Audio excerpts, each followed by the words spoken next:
ازيكم يا حبايبي؟ عاملين ايه؟ انا هاجر من قناة لولي شانل. لو اول مرة تشوفيني ما تنسيش تعملي اللايك وتعملي اشتراك في القناة. بصوا بقى يا بنات، النهاردة نزلنا نشوف شنط المدرسة. المكان ده موجود عندنا والشنط فيه رخيصة جدا، مش غالية، وماركات برضو. الشنطة دي كانت عاملة 380. وهنا بقى اشكال الشنط الديزني للبنات تحفة، واشكالها حلوة قوي، وفي برضو للولاد فيها، بس انا طبعا عشان انا نازلة اجيب لي بنتي فكنت بدور للبنات اكتر.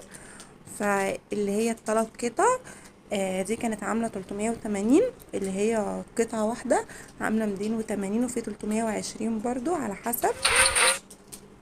بصوا هنا الاشكال دي كنت بختارها ان هي كيجيهات لسه. بصوا حاجات رقيقة كده وحلوة، ومقاسات برضو منها، يعني في مقاسات كبيرة، بس كيجيهات طبعا بنجيب لها الاشكال الالعاب وكده، باربي وكده. وهنا بصوا الشنطة اللي فوق دي خالص، عايزة اعمل لكم عليها زوم. اللي من فوق خالص، اللي عليها روبانزل. ودي شنط اللاب وشنط الاولاد اللي هي اعدادي وابتدائي، اللي هم بقى من سنة 5 ل6. بادئة برضو من 270 ل340 بأسعارها بمقاساتها. وحلوة قوي وخامتها نظيفة، انا مسكتها عشان كان ابن جارتي بيجيب، والشنطة دي عجبتني، بس مش عارفة هتعجبها هي ولا لا. وهنا بصوا مقاسات الشنط. يعني وشنط البنات دي بتاعت اعدادي كانت عاملة 220.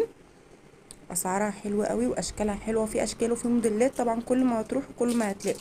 والشنطه الترولي دي كانت عامله 450. باي باي يا بنات.